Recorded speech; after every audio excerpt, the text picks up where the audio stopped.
Now on BBC One, the BBC News at 6, live from Glasgow with Sophie Rayworth. At 6, the Prime Minister sets out his plans for a new law to stop illegal migration, insisting it will work. Rishi Sunak toured a Home Office control centre in Dover today as the government announced plans to ensure anyone who enters the UK illegally will not be able to claim asylum. It is this country and your government who should decide who comes here, not criminal gangs. And I will do whatever is necessary to achieve that. It comes amid a sharp rise in the numbers crossing in recent years, 45,000 last year alone. But Labour says the government's plans won't work. They have been in power for 13 years. The asylum system is broken and they broke it. Also tonight, a man goes on trial accused of murdering 9-year-old Olivia Pratt-Corbell, who was shot in her home in Liverpool last summer. Oh my gosh. Oh my gosh. The clamour for Eurovision tickets, all 9 shows being held in Liverpool in May, sell out in just 90 minutes. And we're here in Glasgow tonight for a very special centenary. The BBC began broadcasting in Scotland 100 years ago this week. On BBC London, the new mothers who say they're being left traumatised by childbirth because some types of pain relief are being withheld.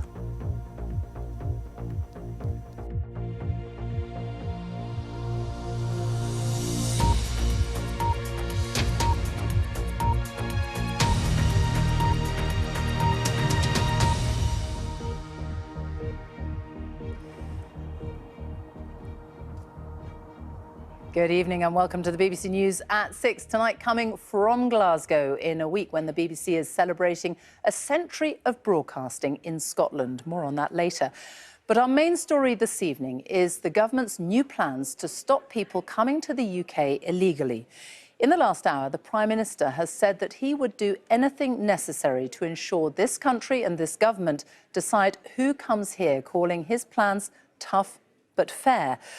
The new legislation was set out this afternoon and aims to stop people crossing the channel in small boats.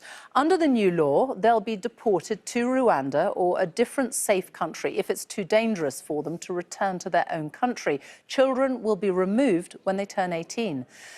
The plan is also to stop people arriving in small boats from being able to claim asylum here. And there'd be a ban on re-entering the UK for anyone who had arrived here in an unauthorised way. Labour has warned that the scheme is unworkable. Here's our political editor, Chris Mason, with all the details. It's 5:30 in the morning. So, Dungeness. We're heading for one of the beaches on the south coast where migrants have arrived. This morning, we will discuss the Prime Minister's plans to get tough on small boat crossings. Rishi Sunak and the Home Secretary say this is part of what they call a larger global migration crisis, as people from poorer countries try to get to richer ones.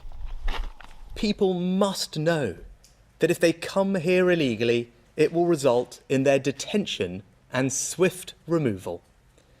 Once this happens, and they know it will happen, they will not come and the boats will stop. It's a massive challenge that's just got bigger and bigger. You imagine those 100 migrants yesterday who attempted this crossing, setting off from beyond where the eye can see to be picked up somewhere in the channel, and the scale of the problem that confronts the government. And the Prime Minister set himself a huge challenge of trying to sort it out. Now, because of that land-based radar, we can pick everything up before it comes. Rishi Sunak was in Dover this afternoon seeing the work that teams are already doing here. Actually, for our ability to do successful arrests. He says he will stop the boats, as he puts it, and it's one of his 5 priorities. Few suggest it will be easy. Some say his ideas are impractical. Plenty in this town have a lot to say about it. They come into our gardens. There's been previous incidents where they went into a house up the road last year. It's not fair. Not fair on anybody. I just think it's completely wrong. I'm not for it at all. I think anyone should have the right to asylum. Too many of them coming over. And if you're legal, you should come over with a passport, not on a boat. This was the very familiar scene here yesterday as migrants picked up in the Channel were brought ashore. The debate back in Westminster had a familiar feel too. Labour reckon the plans won't work. Enough is enough. We can't afford any more of this slogans and not solutions, just government by gimmick, ramping up the rhetoric on refugees but picking fights simply to have someone else to blame when things go wrong. This bill isn't a solution. The Scottish National Party described the ideas as truly grotesque, but some Conservative MPs suggested the government may have to go further. We all hope this legislation will succeed, but will my right honourable friend promise that if it is frustrated by the European Convention on Human Rights, that we will commit to leave it? Because leave it we must, if in the end this legislation is forestalled. The government is, for now at least, committed to remaining in the European Convention on Human Rights, but strikingly, the Home Secretary's written to MPs saying there is a more than 50% chance the plans are incompatible with international law. The government's been searching for months for a plan that is sufficiently radical that it makes a noticeable difference, but is on the right side of the law. As one senior figure put it to me, they want to push their nose up against a window of legality. In other words, this will provoke a row, and they know it will. But the only thing that matters in the end is whether it stops people crossing. If by the time of the next general election you haven't stopped the boats, will you have failed? I wouldn't be standing here if I didn't think that I could deliver on this promise. Since I've had this job, I've spent a lot of time thinking long and hard about how to solve this problem, and I'm confident that the bill we're introducing today will help us do that. Today marks the start of this planned new policy. There is plenty more argument to come. I've just dashed out of that news conference that finished here in Downing Street in the last couple of minutes. A couple of striking things I noticed from the exchanges. The most obvious, you could see just there, that lectern emblazoned with that slogan, "Stop the boat," but not quite a direct answer from the Prime Minister to that question that I put to him. But he is putting it up there in lights as a central political priority. The challenge now will be delivering it, because it will encounter resistance, almost certainly in the courts. He says that he is very much up for that fight, but what happens, what is the plan B if that was to encounter sufficient problems in the courts that it didn't happen? Then there's the House of Lords too, and questions about its practicality, even if it was something that was deemed to be legal. So plenty more questions will swirl about all of this. The next stop for the Prime Minister is Paris on Friday to discuss it with the French President. Chris Mason, thank you. Well, as Chris said, the Prime Minister is due to meet the French President, Emmanuel Macron, on Friday, and they will be discussing the issue of small boats crossing from the north coast of France and heading to Britain. Our correspondent Lucy Williamson is in Calais for us now and has been speaking to people in migrant camps there. And what have they been saying to you, Lucy? Well, from the conversations we've been having, the announcement today has not been much of a deterrent for people in the camps here. They remember the announcement of the Rwanda policy last year.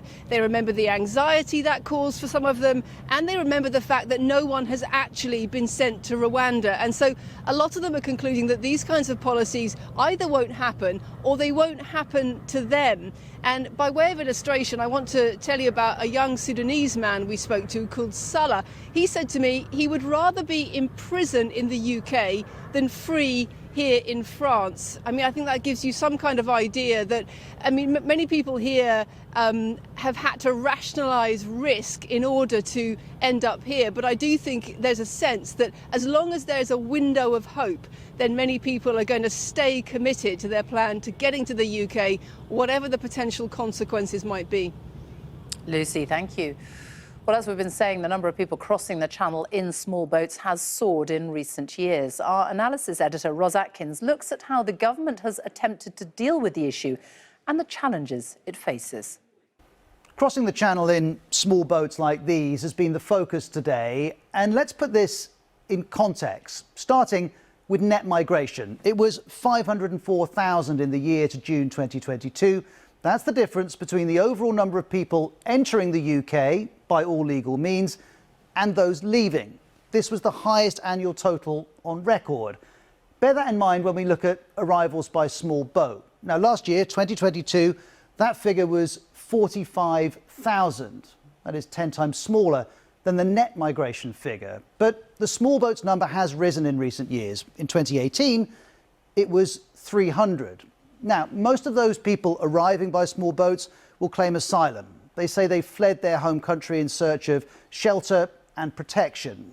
And the highest number of applicants last year came from Albania, followed by Afghanistan, Iran, Iraq, and Syria. And right now, 2/3 of all applicants will wait at least 6 months for a ruling.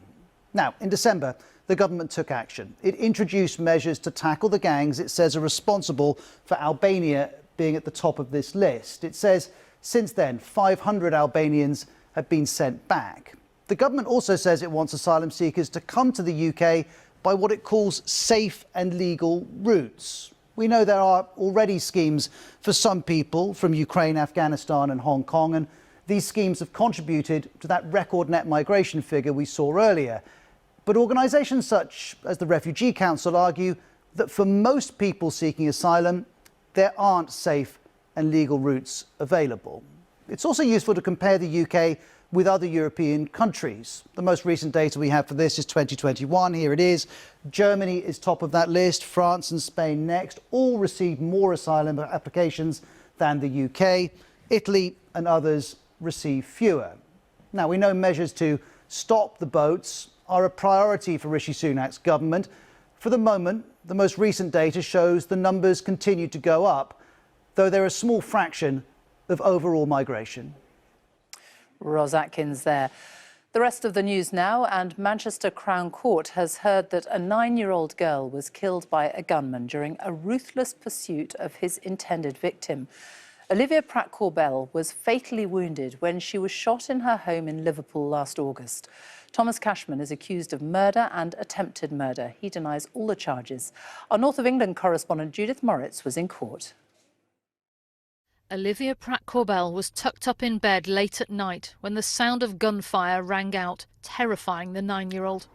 Her street had become a crime scene, a gunman running along it, chasing another man who was fleeing for his life. 3 shots were fired, and as they went down Olivia's street, the men reached the area outside her house.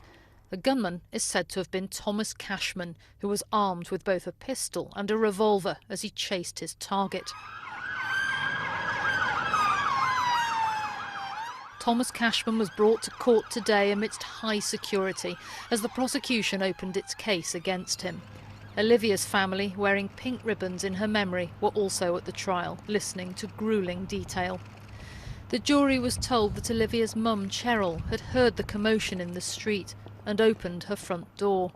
In courtroom number 1, she wiped away tears as the detail of what happened to her daughter was read out. The jury was told that having heard all the noise, Olivia jumped out of bed and ran downstairs, screaming to her mum that she was scared. Cheryl Corbell tried to shut out the gunman, but as she did so, he opened fire, and his bullet travelled through the door and through Cheryl's hand before it hit the little girl. The police were called and officers scooped Olivia up and rushed her to hospital, but she was pronounced dead a short time later. Thomas Cashman said to have fired another shot before disappearing, having failed in his bid to kill his target. The jury was told the shooting had gone horribly wrong. Prosecuting David McLaughlin Casey said, "This is serious business, as you'll appreciate. It's about the ruthless pursuit by Thomas Cashman to shoot Joseph Nee at all costs, without any consideration for anyone else in the community."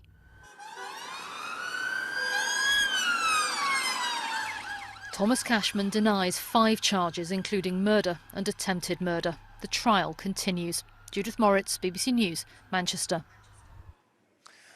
A vigil is being held in Cardiff this evening for the 3 young people, all in their 20s, who died in a car crash at the weekend, and the 2 others who are in a critical condition in hospital. Today, police have confirmed that the group were first reported missing on Saturday night and that the car wasn't discovered until the early hours of Monday morning. Family and friends of the group have accused the police of taking too long to start looking for them. Our Wales correspondent Hal Griffith is in Cardiff for us now. Hal.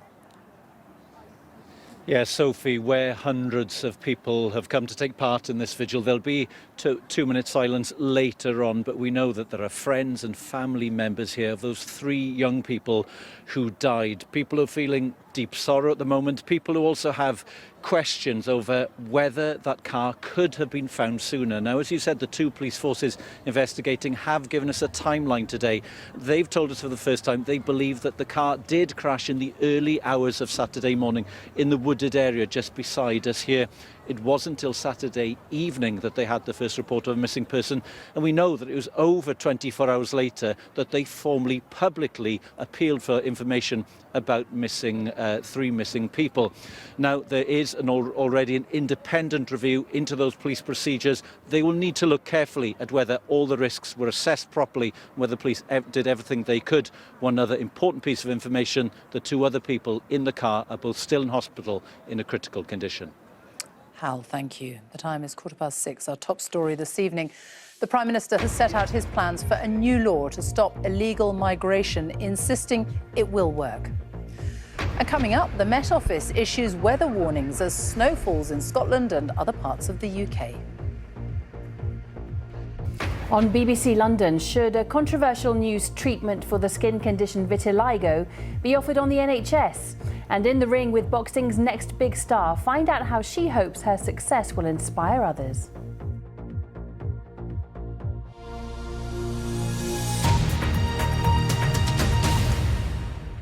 The new leader of the SNP will be named in 3 weeks' time. Tonight, the 3 candidates vying to replace Nicola Sturgeon are taking part in their first live televised debate right here in Glasgow.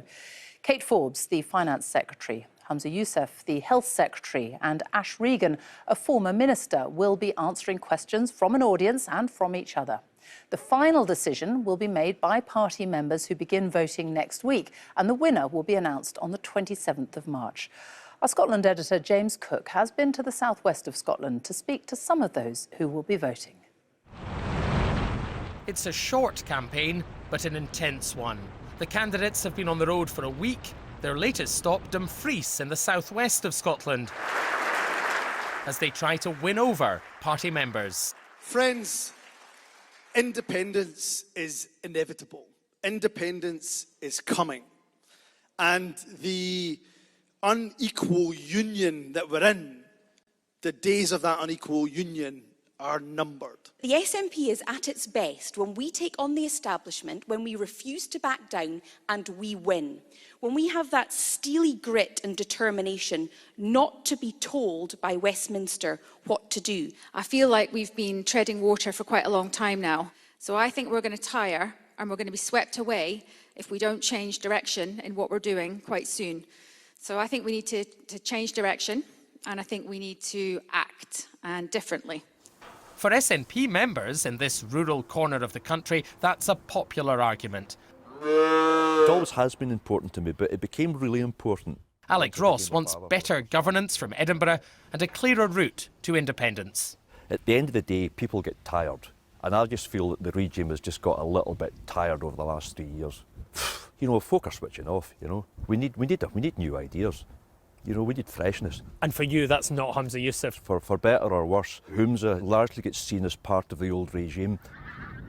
He's not the only one concerned about the direction of travel.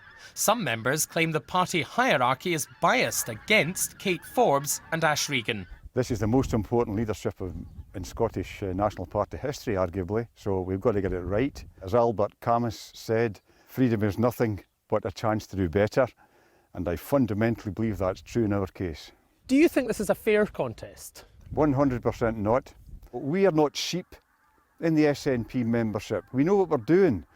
We've trod the paths of Scotland for 40, 50 years in our cause.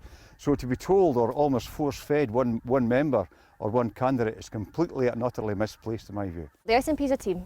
So does this Scottish Government minister think that is fair? I don't think that is fair. In fact, I was reflecting the other day that, and certainly my experience is that there can hardly be a member who at some point over the last 10, 15 years hasn't been at an event where Humza has been there, been enthusiastic, really understood what we're doing and why we're doing it. But look, if the question is Humza the man to continue the SNP's success, the trust that the people of Scotland have put in us, I think he absolutely is. Whoever wins this contest will face all the usual challenges that come with governing a country, but they'll also be under pressure from day one from SNP members who want to know urgently how and when the new leader will deliver independence for Scotland. Well, James is back here in Glasgow now, and the debate takes place 9 o'clock this evening, not very far away from here. What can we expect?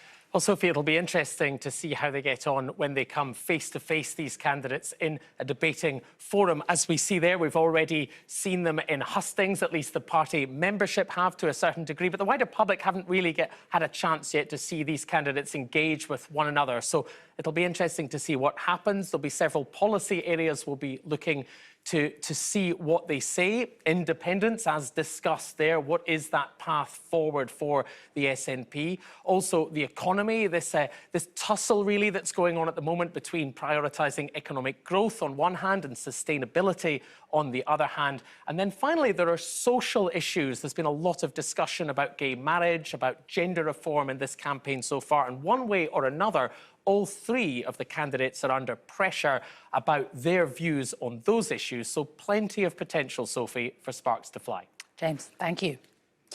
Now, Arctic air has brought heavy snow to parts of Scotland and eastern England today, and there is more forecast across much of the UK this week. The Met Office has extended yellow weather alerts for snow in large areas of the country until Friday evening. Let's take a look at some pictures from around the UK today. South Shields in the northeast of England woke up to some snow this morning. Snow on the beach is not something that you see all too often. And staying in the northeast of England, Whitley Bay along the coast also saw a falling of snow. Forecasters are predicting a very cold night with a severe frost and icy patches. In Scotland, the snow caused a lot of travel disruption. This is the Isle of Skye. Almost all the schools on the island either had to close or open later on. And this is Aberdeen Airport. Staff were out clearing the runway this morning, making sure all flights were able to depart without too much delay. Well, beautiful sunshine here in Glasgow today, but not quite the case in Aberdeenshire. Lorna Gordon is there for us now. Lorna. Yeah, Sophie, a blanket of snow is covering parts of Scotland. These are among the first areas to feel the full effect of this cold snap. There's been disruption to schooling in Shetland and Skye, here in Aberdeenshire. Really tricky conditions on some roads, gritters working around the clocks. It's been good for some of the ski resorts. One of those reporting 14 inches of fresh snow falling over the last 24 hours. And while it does look pretty, of course, with this snow comes low temperatures. There's a warning this could be the coldest night of the year so far, with the temperature dropping perhaps to as low as -15 in some isolated parts of Scotland. And this at a time when fuel bills are so high for so many. Well, people are being asked to check on vulnerable relatives and neighbours. And of course, there's a warning that as the week progresses, this wintry snap could spread to other areas. High winds could cause drifting snow and blizzard conditions and disruption across a much greater part of the UK. Lorna, thank you. And we will, of course, have a full weather forecast at the end of the programme. Now, if you wanted a ticket for this year's Eurovision Song Contest in May, you had to be quick today. The tickets for all 9 shows being staged in Liverpool sold out in just 90 minutes. Our arts correspondent David Lowe reports. How long now? 15 minutes, 14 minutes. Meet Josh. Oh, I just love Eurovision ever since I was 10 years old. And the big day had arrived. 2 minutes, guys. Come on, come on.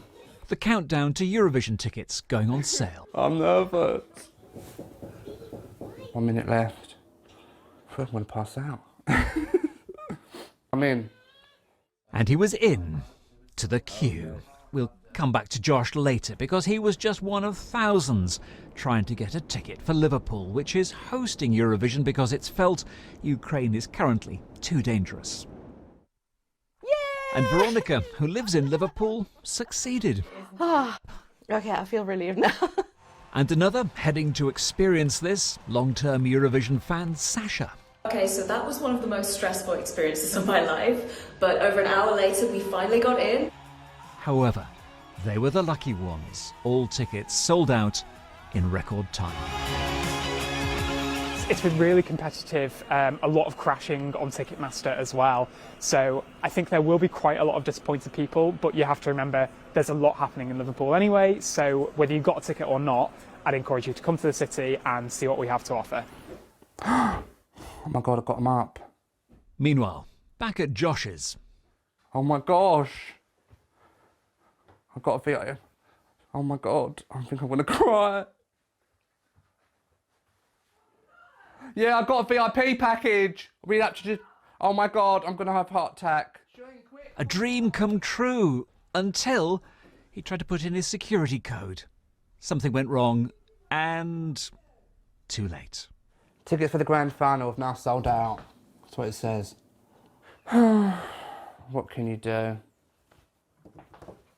Something might happen, you never know. David Lowe, BBC News, Romford. Oh no. Well, finally, we are here in Glasgow tonight to mark a very special centenary. It is 100 years ago this week that the BBC first began broadcasting in Scotland. The first BBC radio broadcast was transmitted from an attic room just a couple of miles away from here in the city centre. And since then, the BBC in Scotland has undergone remarkable change with a network of radio stations across the country and 3 dedicated TV channels in both English and in Gaelic. Our special correspondent Alan Little reports on how the BBC has been a part of Scottish life over the past century. In March 1923, the BBC's founder, John Reith, got off the London train and made his way through these streets. His 5 Scottish employees were about to take to the airwaves for the first time. And this is where it happened, in an attic room 2 floors above me in this Glasgow townhouse. A new chapter in broadcasting. There's many a man of the Cameron clan that has fallen his teeth to the field. At the start, the audience was local, and so was the content. Bagpipes, Scottish speech and song, Glasgow talking to Glasgow. Never can yield. But soon, London would exert control over what it called its provincial stations, even determining what kind of voices were acceptable on Scotland's airwaves. This is BBC Television from Scotland. 30 years later, television came to Scotland. Most programmes were made in London and beamed into Scotland through a new transmitter here at Kirkoshots near Glasgow. By mid-century, this technology had brought the BBC into nearly every home in the land, and that would make it a very powerful, unifying force, because it created a single shared cultural space from Caithness to Cornwall. Soon we'd all be hearing the same news, laughing at the same jokes, enjoying the same music, and recognising the same celebrities. And in that shared space, this is how the distinctiveness of Scotland was represented. This Scotland skipped and reeled its way, tartan-clad, onto Britain's TV screens for decades. But in the cultural upheavals of the 1960s, Scots began to seek a more authentic representation of who they were. I think that Scottish-produced television programmes are introspective, parochial, nationalistic and narrow-minded. It's not real. It's blatantly not Scottish to people in Scotland anyway. What would folks say of the Queen if they saw her there, near naked? We'd be the speaking laughing-stock of the place. The dramatisation in 1971 of the classic Scots novel Sunset Song, with its themes of sexual awakening, domestic violence and war trauma, was a turning point. Well, it wouldn't be the first time you've seen a naked lass yourself. The BBC in Scotland began to shed its tartan wrapper. When the Scottish Parliament was established, the power to legislate on broadcasting stayed at Westminster. Control stayed in London. During the 2014 independence referendum, some accused the BBC of a sustained anti-independence bias. For a century after the Scot John Reith created it, the BBC remains a cultural force from Caithness to Cornwall and an enduring part of the shared British experience. Alan Little, BBC News, Glasgow. Time for a look at the weather now with Darren Bett, and a lot of weather news in store. Darren? Yes, that's right, Sophie. We've got more snow in the forecast as well. We've seen this really cold Arctic air sweeping down across the country. So far, most of the snow has been across northern parts of Scotland, and we'll see some more snow overnight as well. You can see the cloud from earlier on. But this cloud is interesting here in the far south of the UK. That cloud is going to thicken up again, and overnight we're going to see a mixture of rain, sleet and snow coming in across southern parts of England. There could be a couple of centimetres of snow in places, and that'll lead to some icy conditions as well. Temperatures here not quite so low as they will be elsewhere across the UK. Widespread sharp frost, some icy conditions. Temperatures could be as low as -13 in the Scottish Glens. Tomorrow, more sunshine across the northern half of the UK, fewer snow showers as well. That mixture of rain, sleet and snow in southern England will move away, but it'll come back in again in the southwest of England and South Wales during the course of the afternoon. Like today, it's going to be another cold day. Temperatures again 3 to 5 degrees. Let's focus on that wet weather in the south of England and South Wales. This is where we could see some more significant snow.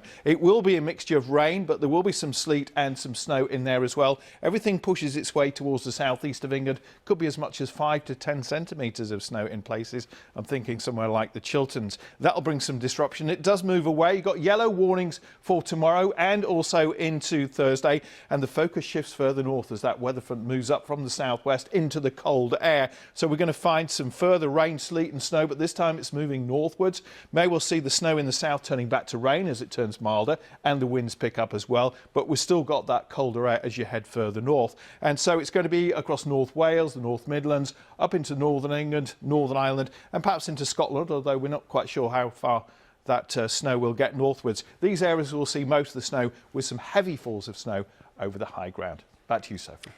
Darren, thank you. And that's the BBC News at 6 from Glasgow. We will be back with the news at 10, but for now, the news continues here on BBC One. We join our colleagues across the nations and regions, including here at Pacific Quay in Glasgow, where Laura Miller is standing by with Reporting Scotland. Over to you. Goodbye.